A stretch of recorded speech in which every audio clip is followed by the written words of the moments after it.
ओम शांति। आज सवेरे सवेरे बाबा ने हम सबको लकी सितारे बना दिए। याद दिलाया बाबा ने, तो आप कौन से सितारे हो? बहुत प्रकार के सितारे बाबा ने सुनाए, लेकिन सबसे श्रेष्ठ सितारा है सफलता का सितारा। तो हर एक ने अपने आप से पूछा कि सिर्फ सुना, अपने आप से पूछा कि मैं कौन? बाबा ने तो भिन्न भिन्न नाम बताए, उम्मीदवार भी बता दिया। तो क्या मैं उम्मीदवार हूँ या सफलता का सितारा हूँ? क्योंकि बाबा ने कुछ समय पहले हम सबको वरदान दिया था कि सफलता तुम्हारा जन्म सिद्ध अधिकार। वरदान तो बाबा ने सबको दिया, एक को स्पेशल नहीं दिया। सभी को कहा कि सफलता आपका जन्म सिद्ध अधिकार है, लेकिन उस अधिकार को हमने कहाँ तक जीवन में लाया वो हमारे ऊपर। तो हर एक ये सोचे कि सफलता का सितारा सदा ही रहे। एक तो होता है कभी कभी सफलता होती है, कभी कभी थोड़ा टाइम लगता है सफलता में, और कभी असफलता होने वाली होती है तो भी टचिंग आ जाती है, बाबा की याद में बैठते हैं तो कुछ फर्क पड़ जाता है। लेकिन सफलता हमारा जन्म सिद्ध अधिकार है, तो अधिकार कभी भी कोई लूट नहीं सकता, वापस नहीं ले सकता। बाबा तो लेगा ही नहीं, क्योंकि बाबा तो दाता है, उसको चाहिए ही क्या, अपने लिए तो चाहिए ही नहीं कुछ। लेकिन वैसे अगर मैं सफलता का सितारा हूँ तो माया भी कुछ नहीं कर सकती, क्योंकि हमने माया को चैलेंज किया है कि हम विजयी रतन है और विजय प्राप्त करके ही दिखाएंगे। उसको चैलेंज किया है, आओ जो कुछ करना हो भले आजमाओ, लेकिन हम विजयी सितारे। ऐसी प्रॉमिस किया है, माया को चैलेंज किया है कि नहीं? किया है ना पांडव? किया है। हाँ, सिर्फ ऐसे ऐसे करना, हाथ से आवाज नहीं करना। हाँ। तो जब चैलेंज किया है तो वो तो आएंगी जरूर। हाँ? किसको भी आप चैलेंज करेंगे, आओ मैं देखता हूँ कैसे लड़ते हो, तो वो तो कोशिश तो करेगा ना, चाहे कमजोरी हो, लेकिन कोशिश तो करेगा ना सामना करने की। तो माया भी सामना तो करेंगी, क्योंकि चैलेंज ही हमने किया है। लेकिन माया से घबराते तब है जब सफलता का सितारा हो, ये संपूर्ण निश्चय है, लेकिन स्मृति में रहता है। आपसे कोई भी पूछेगा आप का जन्म सिद्ध अधिकार है सफलता, सभी हाथ उठाएंगे, हाँ बाबा ने दिया है तो सबका है। लेकिन उसको जीवन में प्रैक्टिकल में लाया है और समय पर सफलता मिलती है। कि समय बीत जाता है, पीछे सोचते हैं अगर ये सोचते, ये करते तो शायद मेरा और अच्छा हो जाता था। तो अगर बाद में, करने के बाद अगर हम सोचते हैं, समय तो चला गया। कहावत भी है, तीर कमान से निकल गया तो वो वापस आएगा क्या? वापस तो आएगा ही नहीं। वो समय तो चला गया ना। हमारे रजिस्टर में फेल का नाम तो आ गया ना। फिर चाहे आप आगे और ज्यादा पास हो जाओ, लेकिन एक बारी दाग तो पड़ गया ना रजिस्टर में, वो तो दिखाई देगा ना। इसीलिए समय पर सफलता मिलती है या नहीं मिलती है, ये चेक करना चाहिए। और अपने आप को ही चेक करो, ये दूसरा नहीं चेक करेगा। दूसरा कहेगा नहीं नहीं तुम तो बहुत अच्छी हो, बहुत अच्छी हो, तो भी खुश हो जाएंगे। और कहेगा नहीं तुम्हारे में तो हिम्मत ही नहीं दिखाई देती, तुम तो इतना दिखाई नहीं देता है ब्रह्मा कुमार बने हो। कुछ ऐसा थोड़ा बोला तो कहेंगे क्यों, मेरी इंसल्ट क्यों करते हो, मैं तो हूँ। छिपाने की कोशिश करेंगे, क्योंकि 63 जन्म का देह अभिमान का संस्कार है ना, वो मानने नहीं देता है। अगर कोई गलती सुनाएगा ना तो हम कोशिश करते हैं, मेजॉरिटी देखा गया है। अगर हमको कोई आके कहेगा बहन जी आपने ये जो किया ना वो अच्छा नहीं किया, तो कोशिश करेंगे हाँ अच्छा तो नहीं हुआ, लेकिन ये बात थी ना, इसने भी ऐसे किया ना, इसीलिए मैंने किया। ये नहीं कहेंगे कि हाँ मेरी गलती है, कहेंगे इस ये हुआ ना, बात ही ऐसी थी ना, समस्या ही ऐसी थी, ये नहीं करते ना तो मेरा भी नहीं होता था। टालने की कोशिश करेंगे, लेकिन अपने आप को तो टाल नहीं सकेंगे ना। आपका मन अपने लिए तो सच्चा ही होगा ना, टालेंगे थोड़ी। अंदर तो खाता है ना मन, भले उस समय नहीं खाता हो, लेकिन थोड़े समय के बाद जब बात पूरी हो जाती है तो फिर भी हम बाबा के बच्चे हैं ना। और बाबा कहते ही है गॉड इज ट्रुथ, सत्य है बाबा, सत्य। तो सत्य बाबा होने के कारण क्या होता है, उसके बच्चे बने हैं ना, तो मन पीछे खाता जरूर है, आता जरूर है, ये ऐसा था नहीं लेकिन मैंने ऐसे कह दिया, खाता है मन। और खाना चाहिए, मन को लगना चाहिए कि ये ठीक नहीं है, क्योंकि पुरुषार्थी है ना हम। इसीलिए अपने आप को ही चेक करो। बाबा ने कहा ना, हमने पहले भी सुनाया है, तो नंबरवार क्यों बनते हैं? 108, फिर 16,000, फिर 9 लाख, 3 मालाएं हैं। अभी 108 में भी 8 नंबर, 8 नंबर में भी पहला नंबर, और 9 लाख 9 लाख का लास्ट नंबर। अभी मुरली तो एक ही चल रही है, क्या 9 लाख का जो लास्ट नंबर होगा उसकी मुरली अलग चलती है? और जो 66 साल से पुरानी दादिया है उनकी भी मुरली वही होती है या दूसरी स्पेशल होती है? मुरली तो एक ही होती है।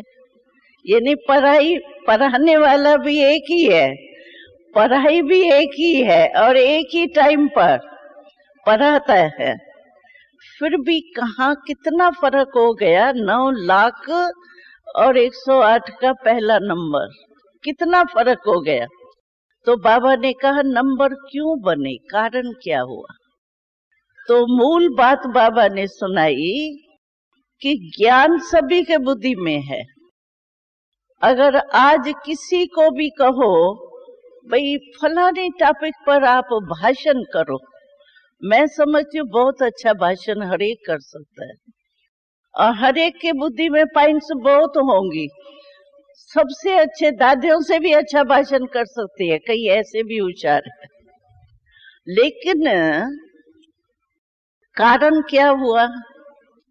तो बाबा ने कहा क्या है, शक्तियां भी बुद्धि में है, अभी और कोई शक्तियां याद नहीं हो, लेकिन जो हमारा चित्र अष्ट शक्तियों वाला है वो तो सभी को याद होगा।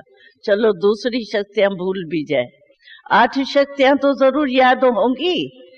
तो बुद्धि में शक्तियां भी है, ज्ञान भी है, योग भी लगाते तो है, बैठते हैं चाहे थोड़े जुटके भी खाते होंगे लेकिन बैठते तो है ना, और अभ्यास भी करते हैं, क्योंकि बाकी बने क्यों ब्रह्मा कुमार, बने तो जरूर पुरुषार्थ तो करते ही होंगे ना। लेकिन बाबा ने कहा क्या है कि समय पर वो शक्ति काम में लगाने नहीं आती। समझो मेरे में क्रोध आ रहा है, अभी क्रोध जब पूरा हो जाता है ना, फिर कहते हैं अभी देखो मैंने फालतू बोल दिया, अगर धीरे से बोलती तो बहुत अच्छा था ना। लेकिन वो जीभ बोल चुकी, वो तो बोल चुकी ना। और उस समय मुझे याद आवे, क्रोध के समय मुझे याद आवे कि मेरे को सहन शक्ति धारण करनी। कोई इंसल्ट करता है, कोई गाली देता है, हमारे ब्रह्मा बाबा को जितनी गाली मिली उतनी अभी तक किसी ब्रह्मा कुमार कुमारी को नहीं मिली। बहुत गालियां ब्रह्मा बाबा को मिली, लेकिन बाबा ने क्रोध किया क्या? हम आपको एक स्टोरी सुनाते हैं प्रैक्टिकल की। क्या हुआ, कलकत्ता में अखबार निकलती है एक, तो वहां हमारी ब्रह्मा बाबा की लौकिक कुमारी निर्मल शांता दादी, बड़ी है, दादी है हमारी, पर दादी उसको कहते हैं। तो वो रहती है सेंटर पर, समर्पण है, जोन संभाल रही है। तो वहां एक अखबार निकलती थी,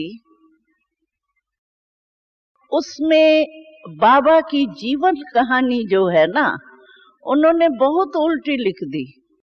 बाबा तो ज्वेलर था ना, लेकिन उन्होंने लिखा साइकिलें मरम्मत करने वाला था, ये था वो था, मतलब सारी उल्टी जीवन कहानी लिखी। तो जब वो अखबार आई तो निर्मल शांता दादी ने पढ़ी, तो उसको आया ये क्या, मैं उसकी बेटी थी, मुझे तो पता है ना मेरा बाप क्या है, और मेरे से कोई भी आके पूछे तो मैं तो उत्तर दे सकती हूँ, मैं तो भाई बेटी थी, मैंने तो सब देखा आंखों से, तो आपने ये झूठ क्यों लिखा है? तो बाबा को पत्र लिखा, ब्रह्मा बाबा को। तब तो ब्रह्मा बन गया था ना बाबा, लौकिक लाइफ तो खत्म हो गई थी। तो बाबा को लिखा, बाबा मुझे विचार आता है कि मैं इस अखबार वाले के ऊपर जो है ना वो केस करूं, यानी इतना झूठा क्यों लिखा है? तो बाबा ने पता है क्या जवाब दिया? बाबा ने कहा, बच्ची मैं बाप हूं, ब्रह्मा बाप है सबका, तो बाप कभी बच्चे के ऊपर केस कर सकता है? या आप मेरी बच्ची हो तो बहन है, आपका वो भाई है, उसके ऊपर केस कैसे कर सकती हो? ये तो कोई बड़ी बात ही नहीं है, तुमको ये संकल्प आना ही नहीं चाहिए। कहा बाबा झूठ था ना, झूठ के ऊपर तो आएगा ना संकल्प। बाबा ने कहा नहीं, ये संकल्प ही रंग है, बाप कभी बच्चे के ऊपर केस कर ही नहीं सकता है। तो देखो, नहीं तो वो कहे वहां कलकत्ते में दादी के, निर्मल शांता दादी जो है, उसके पहचान वाले तो जज बहुत थे, स्टूडेंट थे, संपर्क वाले थे, क्या नहीं कर सकती थी। लेकिन ब्रह्मा बाबा ने ये जवाब दिया। तो सहनशीलता का प्रैक्टिकल में मूर्त दिखाई ना। अगर समझो केस करते तो क्या होता। अच्छा वो नहीं भी माने, नहीं माने माने, लेकिन हम बाप का जो फर्ज है कि बच्चे के ऊपर क्या केस करेगा। अभी बच्चा, अनजान बच्चा, उसके ऊपर क्या केस करेगा। तो ऐसे समय पर सहन शक्ति काम में आवे। क्रोध के समय हमारे पास सहन शक्ति है, लेकिन सहन शक्ति उस समय काम में आए, क्यों क्रोध तो आग है। और हम तो सभी को भाषण में भी सुनाते हैं, कितनी आश्चर्य की बात है। मनुष्य तो 5 फुट 6 फुट का है, लेकिन क्रोध होता है जीभ से। और जीभ कितने इंच की है? 2.5 इंच की। 2.5 इंच की जीभ। 6 फुट वाला मनुष्य 2.5 इंच के जीभ के ऊपर कंट्रोल नहीं कर सकता है। देखो कमाल है ना। और फिर ब्रह्मा को मारो के नहीं करे तो वो और ही कमाल है। इसीलिए बाबा कहता है समय पर वो सहन शक्ति याद आवे। और अभी एक पॉइंट बाबा ने बहुत अच्छी सुनाई। तो जब भी कोई क्रोध करता है ना, तो हम भले कितना भी अपने को कंट्रोल करते हैं, कई भाई बहनें ऐसे अनुभव सुनाते हैं, फिर भी थोड़ा बहुत आ जाता है। हम कहते हैं 1 घंटा उसने बोला, मैं एक शब्द भी नहीं बोलूं, वो कहेगा ये पत्थर है क्या। कुछ तो करना पड़ेगा ना, कुछ तो बोलना पड़ेगा ना, नहीं तो ये हमको बार बार चढ़ाई करता रहेगा। तो बाबा ने इस पर बहुत अच्छी बात सुनाई है। अच्छा उसने आपको गाली दी, खराब चीज है ना गाली, अच्छी चीज तो नहीं है ना। कोई कहेगा अच्छी चीज है, खराब है। अच्छा खराब चीज आपको उसने दी, लेने वाला कौन? खराब चीज आपको उसने दी, ठीक है वो रॉन्ग है, लेकिन लेने वाला कौन? मैं ना। लेने वाला तो अलग होता है या वही होता है? देने वाला अलग होता है, लेने वाला अलग होता है। तो जब उसने दिया 1 घंटा, चलो गालियों की बरसात आपके ऊपर कर ली, लेकिन लेने वाला कौन? लेने वाली तो मैं हूं ना। अगर कोई मेरे को खराब चीज देवे, मैं ले लूंगी। मैं आपको गला हुआ केला देती हूँ, आप लेंगी मेरे हाथ से? या तो वापस करेंगी मेरे को, या तो फेंक देंगी। लेंगी क्या? लेके संभाल के रखेंगी क्या? लेंगी नहीं ना। तो बाबा कहता है दूसरे के ऊपर दोष लगाना बहुत सहज है, उसने दिया ना। कई कहते हैं मैं बहन जी कभी किसको दुख नहीं देता, मैं हमेशा सुख देता, शांति देता। लेकिन ये 1-2 भाई बहनें ऐसे हैं जो सदा ही मेरे को दुख ही देते रहते हैं। और होता है कोई न कोई ऐसा मिलता है जो आपको हमेशा ही तंग करता रहेगा, ये होता है, नियम है एक। लेकिन उसने दुख दिया, आपने लिया क्यों? हम तो दोष लगा देते हैं उसके ऊपर, इसने दिया ना, मैंने नहीं दिया। लेकिन लिया क्यों? हमारा स्लोगन जो है वो आधा नहीं है, दुख देना भी नहीं है, दुख लेना भी नहीं है। हमारा आधा स्लोगन नहीं है। तो आधे में तो आप पास हो गई, चलो दुख नहीं दिया, मुबारक हो, अच्छा है। लेकिन लिया क्यों? और लेके अपने कोई परेशान किया ना, दूसरे को तो कुछ नहीं होगा।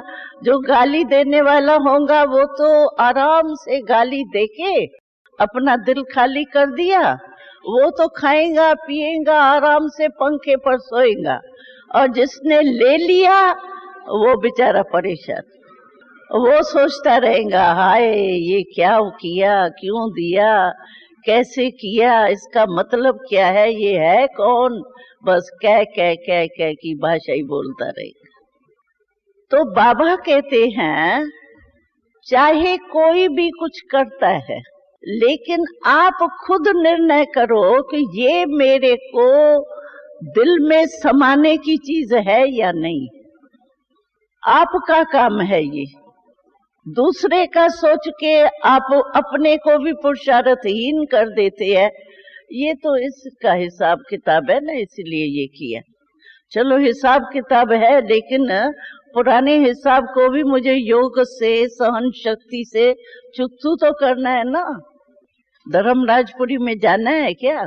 जाना तो नहीं है ना, तो यहाँ ही चुकतू होगा ना। कैसे होगा चुकतू? कोई मुख से गाली देगा उससे होगा, कोई बात में तंग करेगा आपको, संस्कार के वशाव से संस्कार का टक्कर होता रहेगा, इससे होगा। संबंध संपर्क में आने में थोड़ा नीचे ऊपर करेगा, इससे चुकतू होंगे हिसाब। 63 जन्म में आपने क्या क्या किया याद तो रही है? कितने हिसाब बना के आए हैं। हमारे को बाबा ने एक बारी टीचर्स का क्लास कराया, तो कई बहनें ऐसे होता है ना, बहनें या भाई सेंटर पर आते हैं, स्टूडेंट भी आते हैं सेंटर पर, कोई टीचर से नहीं बनता है ना, तो सोचते हैं दूसरे टीचर बदली होना चाहिए, टीचर बदली हो जाएंगी मेरा पुरुषार्थ बहुत अच्छा हो जाएगा। या सेंटर वाली टीचर कहेंगे, ये बहन कहेंगी मेरा भी सेंटर चेंज हो जाए ना तो मैं बहुत अच्छा पुरुषार्थ कर लूं, लेकिन होता ही नहीं है तो मेरा पुरुषार्थ भी ऐसा ही हो जाता है। लेकिन बाबा कहते हैं कि आपको पता नहीं है, आपका सेंटर जो है, टीचर जो है, साथी जो है, वो ही आपके पेपर लेने वाले निमित्त बने हुए हैं, और वो सेंटर ही आपके लिए पेपर हाल है, और कोई हाल थोड़ी मुकर्रर होगा भाई आज शांति वन में पेपर हाल बनना है, आपका नंबर उसमें है, ये होगा क्या? चलते फिरते आपका हमारा पेपर होता है, जहाँ संबंध संपर्क में आते हैं वही हमारा पेपर का एक पेपर हाल है, और वही हमारी बहनें जो भी हमारे संबंध संपर्क में होंगी वही हमारे हिसाब चुकतू के निमित्त है या पेपर लेने के निमित्त। पेपर कोई कागज में थोड़ी हमारे आना है, यही तो पेपर आएंगे ना, बातें जो समस्याएं हैं वही पेपर है हमारा।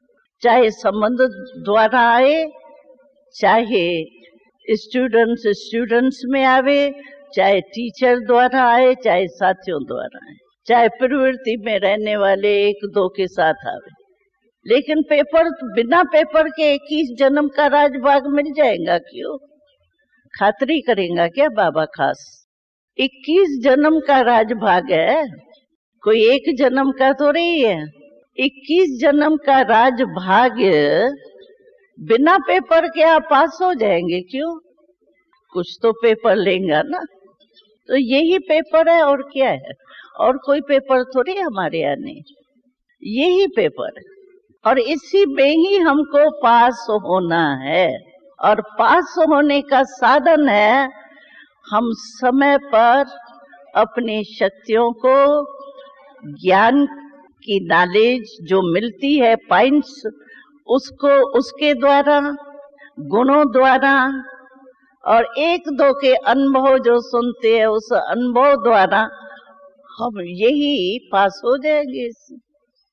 तो इसीलिए कभी भी दूसरे के तरफ, बाबा ने हंसी में एक बारी कहा था, ये अव्यक्त बाबा ने, ऐसे ही जैसे बाप बच्चों से मिलते हैं, तो बाबा ने कहा मैं देखता हूँ कि मेरे जो बच्चे हैं ना, मेजॉरिटी बच्चों की दूर की आंख जो है ना वो बड़ी तेज है, नजदीक की आंख, नजर जो है वो ढीली है।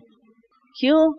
नजदीक की नजर माना अपने तरफ देखने वाली, और दूर की नजर माना दूसरे को देखने वाली। तो बाबा ने कहा दूर की नजर बड़ी तेज है और देखा जाता है दूसरे की गलती बहुत जल्दी नोट होंगी, लेकिन अपनी गलती को टालने की कोशिश करें। तो नजदीक की नजर जो है वो कमजोर और दूर की नजर जो है वो बड़ी तेज हो गई। तो बाबा कहते हैं अपने आप को पहले देखो। इसीलिए बहुत मूल्यों में आपने देखा होगा बार बार बाबा कहते हैं स्व परिवर्तन और स्वमान, दोनों ही अक्षर बाबा बार बार कहता है। एक तो स्वमान में रहो और दूसरा स्व परिवर्तन के तरफ ध्यान। स्व परिवर्तन होगा तो विश्व परिवर्तन होगा। या हम किसी भी साथ में रहने वाले, संबंध संपर्क में आने वाले का परिवर्तन करने चाहते हैं तो वो तभी होगा जब स्व परिवर्तन हो, नहीं तो असर ही नहीं होता। कितना भी हम कहे भाई, वो नहीं, गांधी जी का मिसाल देते हैं। एक बच्चे को माँ ले आई, कहा इसको सिर्फ ये कहो तो ये गुड़ नहीं खाए। गांधी जी ने कहा बात तो ठीक है, लेकिन सप्ताह के बाद इसको लेके आना। कहा यही तो कहना है तो गुड़ नहीं खाओ। कहा नहीं, सप्ताह के बाद इसको लेके आना, फिर मैं इसको समझाऊंगा। सप्ताह के बाद बेचारी ले गई तो कहा तो यही गांधी जी ने तो भाई गुड़ खाना ठीक नहीं है। कहा तो उस दिन क्यों नहीं आपने कहा, 7 दिन क्यों छोड़ा? तो उसने कहा मैं गुड़ खाता हूँ। अभी मैं गुड़ खाता हूँ और मैं उसको कहूँ गुड़ नहीं खाओ तो असर क्या होगा उसको? इसीलिए मैंने कहा 7 दिन के बाद ला। तो नेचुरल है, कोई भी बात में आप देखो, अगर हमारी धारणा नहीं होगी और हम किसको कहें तुम क्रोध नहीं करो और दूसरे दिन मैं क्रोध कर रही हूँ, तो असर होगा उसके ऊपर। कहेंगे वाह बहन जी तो बड़ी होशियार है कहने में। तो इसीलिए स्व परिवर्तन के ऊपर अटेंशन रखना चाहिए। स्व परिवर्तन के ऊपर अगर मेरा अटेंशन होगा ना, दूसरों की बात देखने में ही नहीं आएंगी। जैसे देखो कोई बहुत बिजी आदमी होता है, कुछ भी होता रहे उनका अटेंशन नहीं जाएगा। बहुत बुद्धि का काम में बिजी है तो अपने काम में बिजी होगा, बस क्या हुआ क्या नहीं हुआ कुछ पता नहीं। अभी देखो कोई ये तो सभी को भाई, ये जो आपने खाई ना इसमें नमक ठीक था, अच्छा था, अच्छी थी सब्जी, ऐसे नीति प्रमाण आप कह देंगे हाँ अच्छा ही तो होता है। लेकिन आप अगर सोच में और डूबे हुए होंगे आपको पता नहीं पड़ेगा कि नमक ठीक था या नहीं था, क्योंकि आपकी बुद्धि दूसरी बात में बिजी थी। ऐसे अगर आप अपने मन बुद्धि को बिजी रखे बहुत, तो कोई भी बात का प्रभाव हमारे ऊपर पड़ेगा ही नहीं। आप रहते हुए भी कमल पुष्प समान हो सकते, बिजी रखे। बाबा ने अभी लेटेस्ट भी कहा ना, मन बुद्धि को बिजी नहीं रखते हो। बस सुबह को अमृत वेले बिजी रखा मन को, योग किया, क्लास में मुरली सुनी, मन को बिजी रखा। फिर जब काम काज में आते हैं तो सिर्फ काम के ही संकल्प चलते रहते हैं। 6 घंटा हो गया काम किया, अगर आपसे कोई पूछे कहेंगे नहीं मेरा बुरा तो कुछ चला ही नहीं। ठीक है, बहुत अच्छा है, बुरा नहीं चला, लेकिन अच्छा चला ये ठीक है। जब काम में बिजी होते हैं तो काम के ही संकल्प होते हैं, कोई बुरे संकल्प नहीं होते हैं। लेकिन बाबा कहता है आपने, हम खुश हो जाते किसको मैंने आज दुख नहीं दिया, मेरी कोई गलती भी। बाबा कहते ये अच्छा नहीं बीता। अच्छा आपने बुरा नहीं किया, लेकिन अच्छा क्या किया ये चेक किया, गमाया नहीं, लेकिन जमा क्या किया? दुख नहीं दिया, लेकिन सुख क्या दिया? व्यर्थ नहीं किया, बुरा नहीं किया, लेकिन शुद्ध संकल्प से अपने भविष्य वर्तमान जमा क्या किया? लेटेस्ट मुरली बाबा ने जमा के खाते पर कितनी चलाई है? सेकंड भी हमारे संगम युग का बहुत महत्वपूर्ण है। हम ऐसे ही समझो खड़े हैं, कहेंगे ज्यादा टाइम थोड़ी खड़े थे, 1 मिनट ऐसे ही कह के हम चला लेते। लेकिन संगम का 1 मिनट कितना बड़ा है, संगम का कितना छोटा है युग।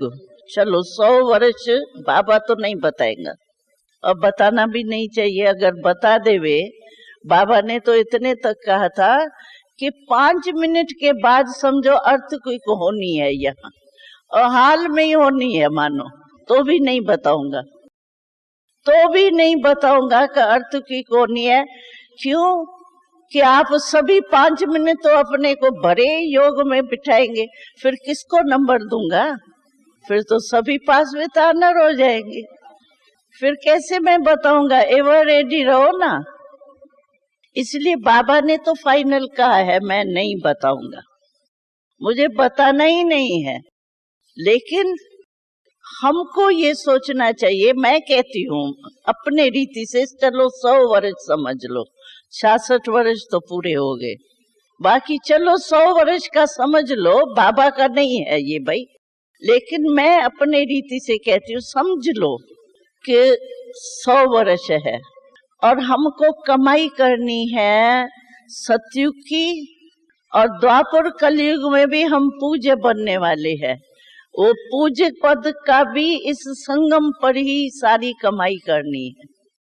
तो समझो 100 वर्ष 5000 से आप 100 वर्ष की तुलना करो तो कितना महत्व हुआ 5000 वर्ष का? कितने 1 मिनट कितना महत्व वाला हो गया। तो हम लोग तो ऐसे समझते, ऐसे ही खड़े थे, ऐसे करके ऐसे चला देते हैं अपने कोई। लेकिन नुकसान कितना होता है।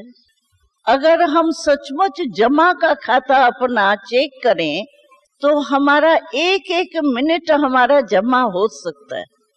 कई भाई बहने पूछते हैं, हमने पहले भी सुनाया है लेकिन नए नए आए हैं, तो कई भाई बहन पूछते हम क्या करें।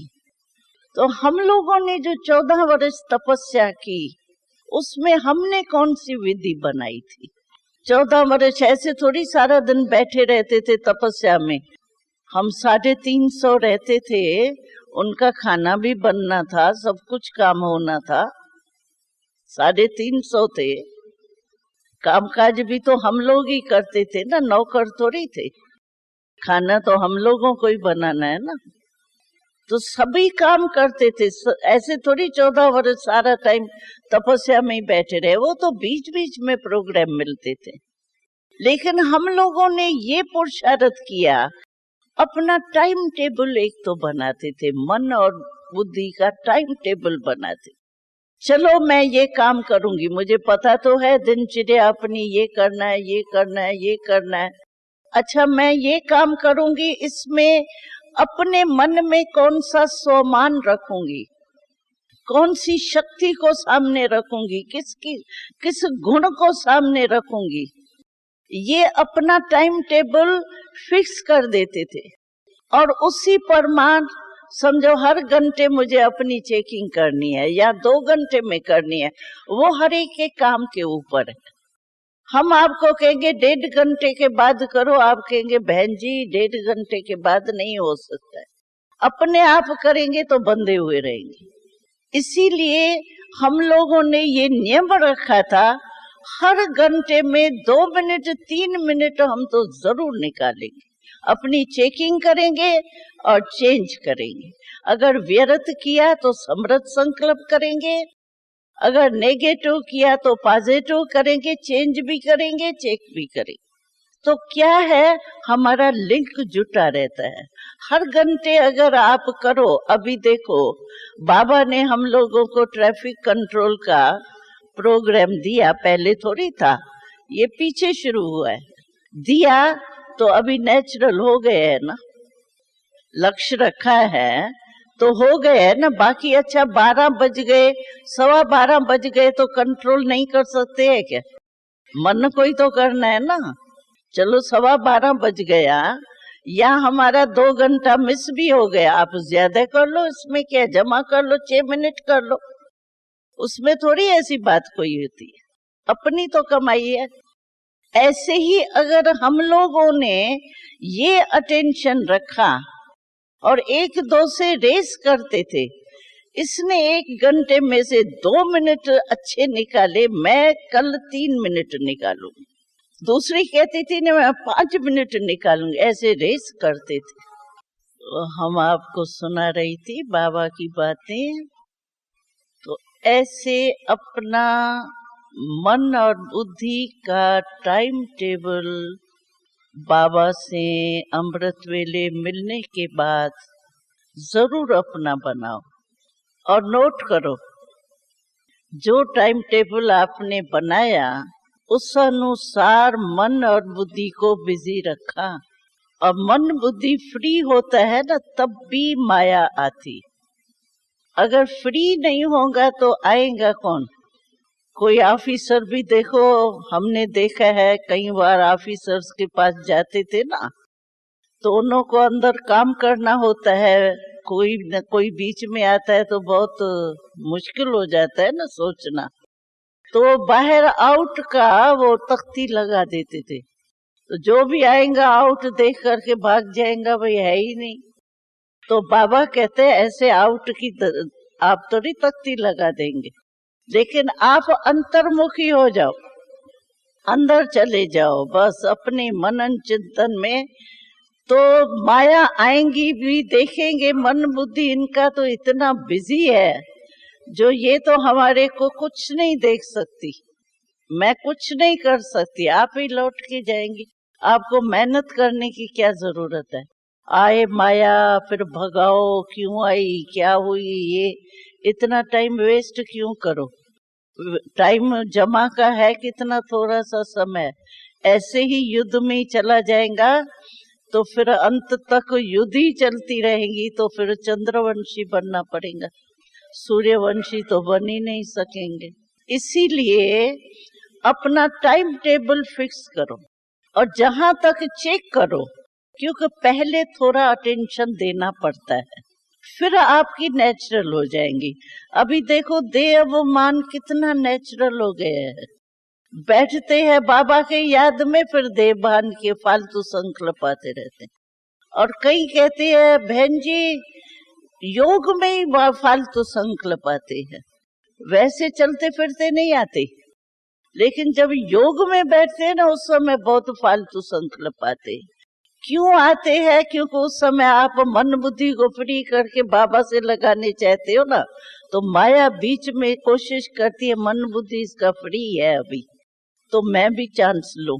और बाबा है बहुत शुद्ध पावरफुल आईना, तो आईने के आगे जाने से छोटे दाग भी बहुत क्लियर हमको दिखाई देते, लेकिन ये मन बुद्धि को अगर आप बिजी रखेंगे तो हो ही नहीं सकता है माया को चांस मिले। युद्ध करने की, टाइम वेस्ट करने की जरूरत ही नहीं, और आप हमेशा डबल लाइट रहेंगे। जैसे आज था ना गीत क्या बजा, अपने जीवन को राम के हवाले कर दो, प्रभु के हवाले कर दो, तो हवाले किया है कि जिस समय कोई बात आती है तो कहते हैं मेरी तो जिम्मेवारी है ना, ये तो करना ही पड़ेगा ना, जिम्मेवारी जो दी है बाबा ने कहा है ना प्रवृत्ति में रहो।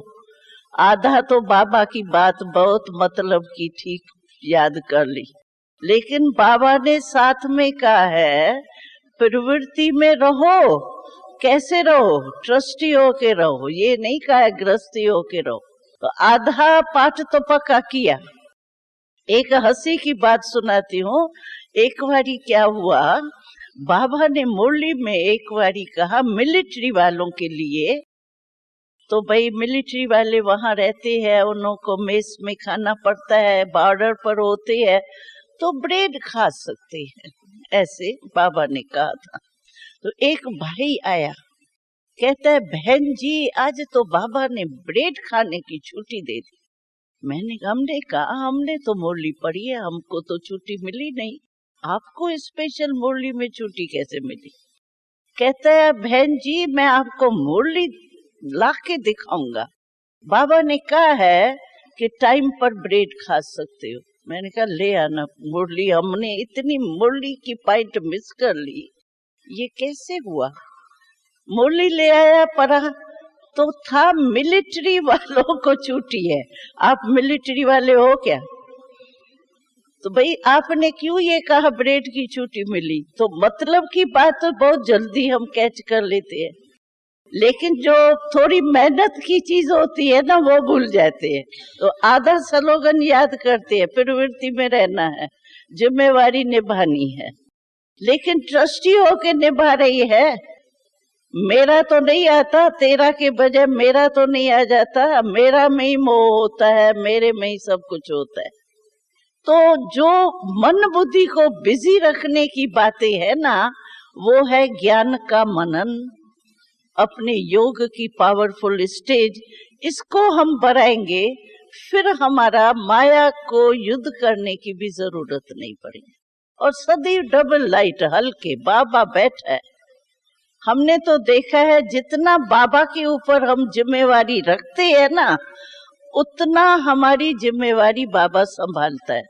बाकी बीच बीच में मैं और तू, तेरा नहीं मेरा, मेरा नहीं तेरा, तो बाबा कहेंगे इस चक्कर में पड़े हो तो परो चक्कर, देखो अच्छा अनुभव करके देखो, फिर बाबा तो नहीं जिम्मेवारी लेंगे। इसीलिए अगर प्रवृत्ति में भी रहना है, क्यों नहीं रहे, छोड़ के क्यों आओ? प्रवृत्ति में रह करके भी बाबा ने छुट्टी दी है, बाबा के श्रीमत पर चल रहे हो, आपका पाप बनेगा ही नहीं, क्यों? बाबा जिम्मेवार है ना। हम तो कहेंगे ना बाबा आपने ही तो मेरे को कहा प्रवृत्ति में रहो, लेकिन ये बाबा ने कहा जो ट्रस्टी हो के रहो वो नहीं भूलना। फिर बाबा पकड़ लेगा, कहेगा हाँ अच्छा मैंने कहा था, राइट है, लेकिन मैंने क्या कहा था कैसे रहो, फिर पकड़े जाएंगे। इसीलिए रहो भले, लेकिन ट्रस्टी होके रहना ये हमारा कर्तव्य है। इसीलिए मन और बुद्धि को बिजी रखने का प्रयत्न जरूर करो। अपनी दिनचर्या आप ही बनाओ। बड़े से बड़े आदमी तो हम है, गवर्नर आता है, प्राइम मिनिस्टर आता है, उसका एक एक मिनट यहाँ से यहाँ तक सीढ़ी उतर के यहाँ जाएगा ना, तो भी लिखते हैं कितने मिनट लगेंगे, 3 मिनट लगेंगे, 2 मिनट लगे। अरे हम तो उनसे कितने ऊंचे हैं। ये आजकल के क्या है, हम तो भगवान के बच्चे हैं। भगवान से ऊंचा कोई है क्या? उसके बच्चे हैं हम। तो हमारा टाइम टेबल कितना फिक्स होना चाहिए, कितना हम बिजी रहें उसमें। इसीलिए इस विधि से अगर हम अपना पुरुषार्थ करेंगे तो हमको सफलता हर समय सहज मिलेगी, क्योंकि बाबा ने सफलता का सितारा बनाया है हमको। लेकिन बाबा ने एक उल्हना भी और दिया था। बाबा ने कहा मैं कहता हूँ, आश्चर्य लगता है बच्चों के ऊपर, मैं कहता हूँ मैं तुम्हारा बोझ लेने के लिए आया हूँ, फिर मेरे को बोझ देते ही नहीं है। अपने सिर पर बोझ उठा के गिरते हैं, चढ़ते हैं। जैसे बोझ उठा के नहीं उठ नहीं सकता है तो ऐसा ऐसा चलते हैं, कभी गिरते हैं कभी जुड़ते हैं, फिर कहते हैं बाबा बाबा बचाओ बचाओ, बाबा मदद करो, बाबा मदद करो। मैंने कहा है क्या बोझ उठाओ, क्यों उठाते हो? बाबा ने लास्ट मुरली अभी थोड़ा टाइम पहले सुनाई थी, मैं वर्ल्ड सर्वेंट बन के, बच्चों का सर्वेंट बन के आया। तो बोझ दे दो ना, है क्या किचरपट्टी तो है, वो दे दो। क्या करेंगे, मच्छर आएंगे किचरे में और अपने को ही खाएंगे। इसीलिए बोझ दे दो बाबा को। और हमने देखा है कई अपने भाई बहने अनुभव सुनाते हैं, बस कोई भी बात आती है मेरे दिल से निकलता है बाबा, बस खत्म। बाबा दिल से बोला सब दुख दूर, दिल से। ऐसे नहीं बाबा आपने तो कहा था ना हम मददगार हूँ तुम्हारा, बाबा अभी करो ना मदद, बाबा आप तो हिम्मत देने वाले हो ना। बाबा ने कहा मेरे कोई पाठ याद दिलाते हैं तो आपने कहा था ना अभी मेरे भी टीचर बन जाते मेरे को याद दिलाते। तो ऐसा नहीं याद दिलाना बाबा को, बाबा तो जानता है बंधा हुआ है, लेकिन हम अपने जो बाबा कहते हैं उसी विधि प्रमाण चलेंगे तो हमारा बहुत सहज हो जाए। और एक स्लोगन हम सभी को सदा सुनाती है, आप कभी भी ब्राह्मण जीवन में आने के बाद खुशी नहीं गम, खुश सदा रहे, क्योंकि खुशी हमको बाबा ने वरदान में दी है, वर्षे में दी है, वो कभी नहीं अपना वर्षा और वरदान नहीं गमाना। चाहे कुछ भी हो जाए ना, आप खुश रहो, अपना खजाना खो नहीं दो। बात आई और आपकी खुशी ले गई, कमाल है बात की, बात तो चली जाती है लेकिन हमारी खुशी ले जाए क्यों? हमारी चीज ऐसे ही ले गई। खुशी अपनी संभाल के रखो ना, तो खुश रहना और खुशी बांटना, जितनी बांटेंगे उतनी बढ़ेंगी। तो ये स्लोगन पक्का याद रखो, कोई भी बात आ जावे, अरे बात आई बिंदी लगाई खुश रहो। बिंदी लगाना तो आती है ना, बीती खत्म, बाबा खत्म, दिल से बाबा को।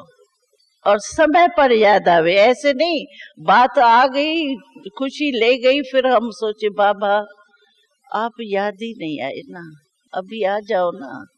ऐसे क्या फरियाद करना है या याद करना है? तो याद में रहने से बहुत खुशी होंगी। तो खुश रहना और खुशी खूब बांटो, खूब खूब बांटो। ओम शांति।